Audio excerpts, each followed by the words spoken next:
Language के लिए, BA honours के लिए एंट्रेंस एग्जाम की प्रिपरेशन करा रहा हूँ। मैंने इससे पहले बहुत सारी वीडियोस डाल दी है।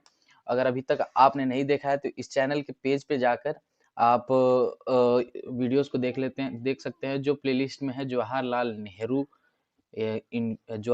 यूनिवर्सिटीज एंट्रेंस एग्जाम करके प्लेलिस्ट है, उसमें है ये सब वीडियोस प्रोवाइड किया गया। इस वीडियो से पहले मैंने पढ़ाया था यूरोपियन यूनियन के बारे में। अगर अभी तक आपने नहीं पढ़ा है तो मैं आई बटन पे लिंक दे दूंगा उसकी, वो आप देख लीजिएगा वहां से वीडियो। और उसके बाद दूसरी बात यह है कि मैं ये चाहता हूँ कि आप जो क्वेश्चंस कर रहे हैं, जैसे कि आपको कोई भी क्वेरी है अगर किसी भी, तो मेरे इंस्टाग्राम हैंडल को फॉलो कर दीजिए, जिसका जो इंस्टाग्राम हैंडल का नाम है एडीपी एग्जाम क्रैकर 01। उसको फॉलो कर लीजिए और चैट में या मैं स्टेटस लगाता हूँ क्वेरी करने के लिए, उसमें आप मुझसे क्वेश्चन कर सकते हैं। जो भी क्वेश्चन, जैसे कि एक कमेंट आया था कि बीए ऑनर्स में उनको अपना करियर बनाना है तो क्या करें, कैसे स्टार्ट करें। तो बताना चाहूँगा कि मैं बीए ऑनर्स में जो है लैंग्वेज आती हैं, और उसमें जो है कई कॉलेजेस हैं जिसमें लैंग्वेज पढ़ाई जाती है। जवाहर जेएनयू तो उसके लिए फेमस ही है, मतलब उसमें तो केवल लैंग्वेजेस ही पढ़ाई जाती हैं बीए में। और बीएचयू है, डीयू है, कई ऐसे कॉलेजेस हैं जहाँ लैंग्वेजेस केवल पढ़ाई जाती हैं। और लैंग्वेजेस में बहुत सारे स्कोप हैं, बहुत बढ़िया स्कोप है। सो पहले आपको लैंग्वेज में अपना फ्यूचर बनाने से पहले आपको इस इन सब बढ़िया यूनिवर्सिटीज में एंट्रेंस एग्जाम क्रैक करके पहले ये सोचिए कि कैसे आप एंट्रेंस एग्जाम जो है इन सब यूनिवर्सिटीज का वो क्रैक करें। उसी एंट्रेंस एग्जाम को क्रैक करने के लिए जेएनयू का इस चैनल पे मैं प्रिपेयर कराता हूँ। पहले इस वीडियो को शुरू करने से पहले मैं ये चाहता हूँ कि आप जो है आपका टेस्ट लेना चाहता हूँ कि आपने जो पिछला वीडियो है वो कैसे देखा है, कैसे मतलब याद है कि नहीं, कि मैं केवल बनाते जा रहा हूँ। और मुझे वो भी हो रहा है, थोड़ा दुख भी हो रहा है कि ज़्यादा व्यूज़ भी नहीं आ रहे हैं मेरे चैनल पे। ना मैं जो क्वेश्चंस पूछते हैं उसके उसके आंसर कमेंट में आ रहे हैं। सो प्लीज़ अगर आप जानते हो तो कमेंट करके आंसर ज़रूर दिया करिए, और अगर ना जानते हो तो पिछली वीडियो को देख के फिर उसके बाद आके इस वीडियो को देख के कमेंट करके आंसर दिया करिए।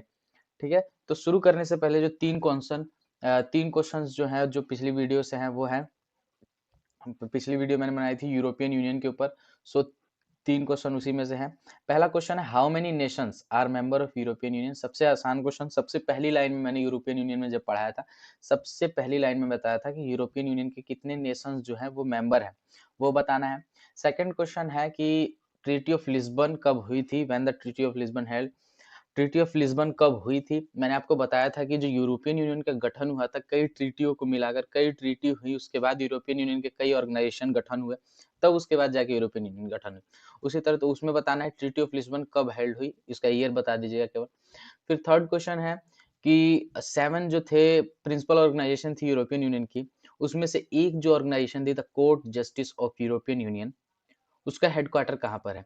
तो ये 3 क्वेश्चंस हैं, इसके आंसर जरूर कमेंट करके बताइएगा।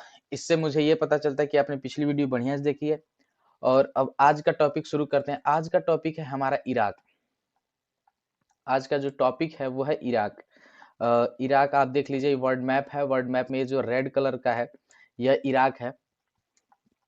इराक के ऊपर independence day of Iraq is 3 अक्टूबर, ये इंपॉर्टेंट है इसलिए शुरू में लिख दिया गया है। इंडिपेंडेंस डे इराक में कब मनाया जाता है? 3 अक्टूबर को।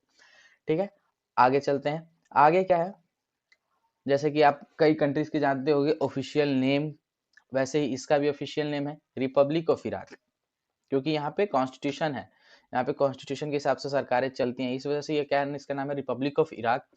फिर आते हैं इसकी कैपिटल की तरफ। कैपिटल और लार्जेस्ट सिटी जो है इसकी बगदाद है। फिर आते हैं इसकी ऑफिशियल लैंग्वेज। यहाँ पे ऑफिशियल लैंग्वेज जो है वो है Arabic and Kurdish. Official language मतलब होता है, आप लोग जानते होंगे, ऑफिशियल लैंग्वेज जो ऑफिशियल कामों में यूज होते हैं। वैसे कई लैंग्वेज, रीजनल लैंग्वेज भी यहाँ पर हैं, लेकिन जो ऑफिशियल लैंग्वेज केवल है वो है अरेबिक एंड कुर्दिश। फिर आते हैं वहाँ पे डिमोनिंग कौन से हैं, इराकी कहते हैं। जैसे इंडिया में इंडियन, तो वहाँ के इराकी कहा जाता है उन लोगों को जो लोग वहाँ रहते हैं।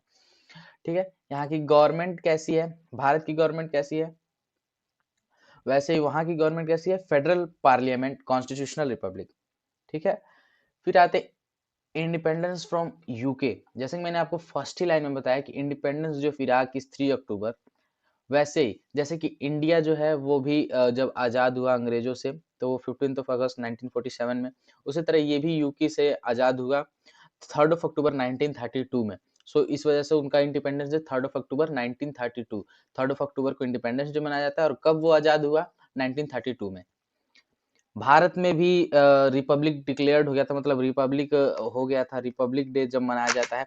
सो आप कमेंट करके बताइएगा कि भारत में रिपब्लिक डे कब मनाया जाता है। ठीक है, भारत में रिपब्लिक डे कब मनाया जाता है ये कमेंट करके बताइएगा। और वहां पे रिपब्लिक डे कब मनाया जाता है? 14 ऑफ जुलाई 1958। वहां पे भी कॉन्स्टिट्यूशन लागू हो गया था 14 ऑफ जुलाई 1958 का, मतलब वहां पे रिपब्लिक लोग हो गए थे इराक में। नेक्स्ट है करंट कॉन्स्टिट्यूशन। जैसे कि आप जानते होंगे कि रिपब्लिक हो गया 14 जुलाई 1958 को, लेकिन कई देशों में कॉन्स्टिट्यूशन चेंज होते रहते हैं। जैसे कि नेपाल में भी चेंज होता रहता है कॉन्स्टिट्यूशन। राजा थे, उसके बाद अब कॉन्स्टिट्यूशन कुछ दिन पहले ही कॉन्स्टिट्यूशन लागू है। उसी तरह करंट कॉन्स्टिट्यूशन यहाँ का है जो 15 अक्टूबर 2005 को जो वो लागू हुआ था। जो इस समय कॉन्स्टिट्यूशन इराक में चल रहा है वो 15 ऑफ अक्टूबर 2005 में लागू हुआ था। उसके बाद है करेंसी। यहाँ की करेंसी क्या है? इराकी दिनार होंगे। ये कई लोग जानते होंगे क्योंकि बचपन से ही रटते आ रहे हैं जनरल नॉलेज में कि करेंसी, इस कंट्री की करेंसी क्या है, इस कंट्री की करेंसी। और एक टाइम जोन है, इस पे ज्यादा क्वेश्चंस आते नहीं लेकिन मैं बता देता हूँ, हर वीडियो में मैं बता देता हूँ। इसका टाइम जोन है UTC+3। तो ये कुछ इंपॉर्टेंट बातें थी जो इराक के बारे में थी। ऑफिशियल नेम, कैपिटल उसका क्या है, वहाँ पे गवर्नमेंट कैसी है, वह कब इंडिपेंडेंट, कब रिपब्लिक हुआ, वहाँ की करेंसी क्या है, वहाँ का कॉन्स्टिट्यूशन किस समय है, जो करंट कॉन्स्टिट्यूशन कब लागू हुआ। ये कुछ क्वेश्चन से कुछ इस पे से इसमें से क्वेश्चंस आ जाते हैं। सो ये जो इम्पोर्टेंट था वो मैंने बता दिया। उसके बाद है इसका फ्लैग देख लीजिए। इराक का फ्लैग इस तरह है। जैसे कि इराक का फ्लैग जो है, इराक की फ्लैग की हिस्ट्री अगर आप लोग पढ़ेंगे तो इराक की फ्लैग की हिस्ट्री बहुत बढ़िया है। मुझे लगता है कि 8 से 9 बार जो है इस फ्लैग को मतलब चेंज किया गया है। बहुत ही बढ़िया हिस्ट्री है। उसमें से क्वेश्चन ज़्यादा नहीं आते इसलिए मैंने नहीं बताया, ज़्यादा लेंदी सिलेबस हो जाएगा। लेकिन एंट्रेंस एग्जाम के बेसिस पे एंट्रेंस एग्जाम आपको देना है, ना कि आपको यूपीएससी का एग्जाम। यूपीएससी के एग्जाम में वैसे ऐसा नहीं आता है, ये सब नहीं आता है। लेकिन मतलब कहना चाहता हूँ कि आपको एंट्रेंस एग्जाम देना है, जितना सीमित ज्ञान चाहिए लेना चाहिए उतना ही लेना चाहिए। मतलब ज़्यादा लेंगे तो वो गड़बड़ हो जाएगा दिमाग में। ये है जो ईगल और उसके बीच में इराक इराक का फ्लैग है। वो जो है ये इराकी एम्बलम है, मतलब इराक का चिन्ह है। ये हो गया फ्लैग, ये हो गया चिन्ह। फिर आते हैं एक कई क्वेश्चंस आते हैं कि उससे इराक की बॉर्डर किससे किससे टच होती है। चाहिए पूछ देता है कि इससे इराक की बॉर्डर टच होती है कि नहीं। सो इस पे क्वेश्चंस आ जाते हैं। सो ये और जो मैंने बताया इंपॉर्टेंट, वो याद करना बहुत ही जरूरी है। तो मैं जब भी बॉर्डर का क्वेश्चन पढ़ाता हूँ तब मैं आपको बताता हूँ कि बॉर्डर के क्वेश्चन तभी पढ़ने चाहिए जब आपके सामने मैप हो। उससे क्या होता है कि आपको जल्दी याद हो जाते हैं। सो मैप है, मैंने ऊपर लगाया हुआ है इमेज में, ये मैप मैंने लगाया हुआ है। और उसके बाद कुछ पॉइंट्स लिखे हुए हैं। Border touch by Turkey in north. North में टर्की से टच करता है। यहाँ पे देखिए, यहाँ पे टर्की में नॉर्थ से टच कर रहा है। फिर ईरान इन ईस्ट। ईरान पूरे ईस्ट में देखिए, यहाँ से लेकर पूरे ईरान में यहाँ पे ईस्ट में टच कर रहा है। फिर है कुवैत इन। कुवैत की स्पेलिंग गलत है। कुवैत, कुवैत इन साउथ ईस्ट। कुवैत इन साउथ ईस्ट, यहाँ पे कुवैत देखिए यहाँ पे टच कर रहा है थोड़ा सा साउथ ईस्ट में। फिर आते हैं, फिर सऊदी अरेबिया में टच करता है। सऊदी अरेबिया साउथ में, ये पूरा सऊदी अरेबिया का जो है बॉर्डर टच करता है। उसके बाद है जॉर्दान इन साउथ वेस्ट। ये जॉर्दान है, यहाँ पे साउथ वेस्ट में टच करता है। और उसके बाद है सीरिया, वेस्ट में टच करता है। ये सीरिया की बाउंड्री है, ये इसको टच करता है। और ये है बगदाद। मैंने आपको बताया जो कैपिटल है, लार्जेस्ट सिटी है इराक की, वो है बगदाद। ये हो गया आपका। मैंने जो इम्पोर्टेंट इंफॉर्मेशंस थी जो मतलब इराक के बारे में, वो सब इसमें दे दिया। एक बात और मैं भूल गया हूँ बताना, कि जो वहाँ का लेजिस्लेचर, जैसे कि आप जानते होंगे कंट्री मतलब कॉन्स्टिट्यूशनल बेस्ड है वहाँ का। तो वहाँ पे भी जैसे कि अपने में है अपर हाउस, लोअर हाउस, तो वहाँ पे भी होगा। तो वहाँ का जो लेजिस्लेचर है उसका नाम है काउंसिल ऑफ रिप्रेजेंटेटिव। और मैं ये आप लोगों से ये भी पूछना चाहता हूँ कि काउंसिल ऑफ रिप्रेजेंटेटिव जो है वह किस और कंट्री, किसी और कंट्री का मैंने बताया है पिछली वीडियोस में कि उसे भी, उसका भी अपर हाउस या लोअर हाउस में से किसी का नाम है काउंसिल ऑफ रिप्रेजेंटेटिव। तो ये कमेंट करके बताइए किस कंट्री का है जो वो है, काउंसिल ऑफ रिप्रेजेंटेटिव नाम है। और जो इम्पोर्टेंट इंफॉर्मेशन थी इराक के बारे में वो सब मैंने इस वीडियो में बता दी है। और एमसीक्यू का पार्ट आएगा उसमें भी कुछ कवर हो जाएगा, आपका सब सही हो जाएगा, सब आपका कंप्लीट हो जाएगा, आप लोग डरिए मत। मैं जानता हूँ कि 12th का भी एग्ज़ाम होगा, 12th के एग्ज़ाम से भी परेशान होंगे और आपको ये भी एग्ज़ाम देना है, एंट्रेंस एग्ज़ाम भी देना है। सो कोई डर नहीं है, मैं आपका कोर्स कंप्लीट करा दूंगा, जल्द ही जल्द कंप्लीट करा दूंगा।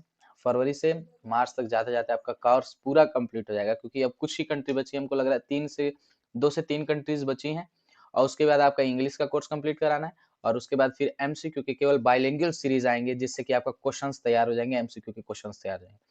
सो अगर अभी तक आपने इस चैनल को सब्सक्राइब नहीं किया तो सब्सक्राइब कर लीजिए और thanks for watching my video.